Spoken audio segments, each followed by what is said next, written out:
Hi everyone, in front of me I've got a Moto G67 and let me share with you how to clear credentials on this device.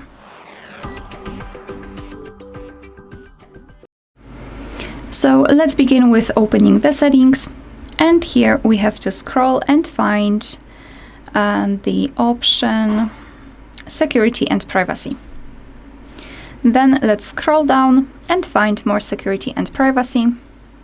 Scroll down again and localize encryption and credentials. So here just tap on clear credentials and confirm it by tapping on OK.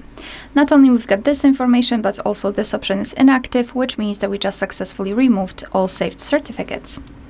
Alright, so that will be all. Thank you so much for watching. Please hit the subscribe button and leave the thumbs up.